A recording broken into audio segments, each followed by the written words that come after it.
नमस्कार, मैं हूँ डॉक्टर पायल रघुवंशी और मैं नोआ इनफर्टिलिटी में कंसल्टेंट की तरह काम कर रही हूँ। कपल्स को कब फर्टिलिटी स्पेशलिस्ट की जरूरत होती है या फिर आपको फर्टिलिटी स्पेशलिस्ट से कब कंसल्ट करना चाहिए? यदि एक कपल को 1 साल के बाद भी, 1 साल के अनप्रोटेक्टेड इंटरकोर्स के बाद भी अगर प्रेगनेंसी नहीं हो पा रही है, तब आप अपने फर्टिलिटी स्पेशलिस्ट को कंसल्ट कर सकते हैं। इसमें कुछ एक्सेप्शंस हैं।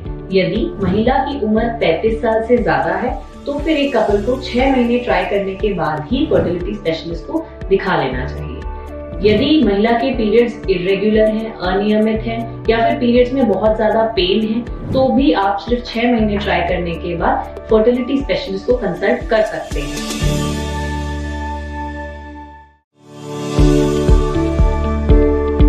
नमस्कार, मैं हूँ डॉक्टर पायल रघुवंशी और मैं नोआ इनफर्टिलिटी में कंसल्टेंट की तरह काम कर रही हूँ। फर्टिलिटी कंसल्टेशन के बारे में, यदि जब आप बच्चा प्लान कर रहे हैं या इनफर्टिलिटी के लिए आप डॉक्टर को दिखाना चाह रहे हैं, तो हस्बैंड वाइफ दोनों को दिखाना जरूरी है, क्योंकि कंसीव करने के लिए दोनों ही फैक्टर्स इम्पोर्टेंट है। जितना फीमेल फैक्टर इम्पोर्टेंट है, उतने ही मेल का, फीमेल का रिपोर्ट भी इम्पोर्टेंट है एक कपल को कंसीव करने के लिए। तो जब भी आप फर्टिलिटी कंसल्टेशन के लिए जाएं, हस्बैंड वाइफ दोनों ही साथ में रहना इम्पोर्टेंट है।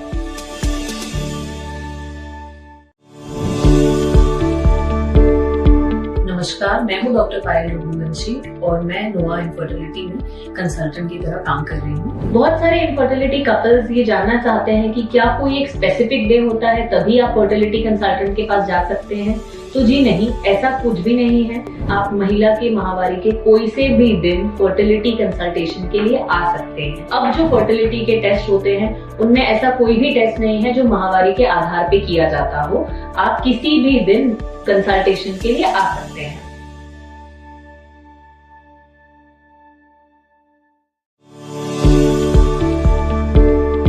नमस्कार, मैं हूँ डॉक्टर पायल रघुवंशी और मैं नोआ इनफर्टिलिटी में कंसल्टेंट की तरह काम कर रही हूँ। तो सबसे पहले महिला का एक बेसिक जांच होती है जिसे हम सीबीसी यानी हीमोग्लोबिन टेस्ट करते हैं। रैंडम शुगर की जाती है। कुछ हार्मोन टेस्ट किए जाते हैं जिनका नाम है थायराइड यानी कि TSH, प्रोलैक्टिन।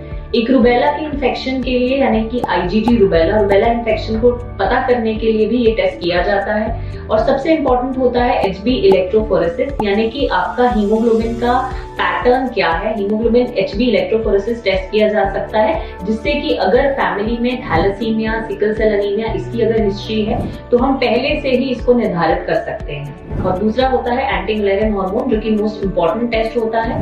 ये माहवारी के किसी भी दिन किया जा सकता है।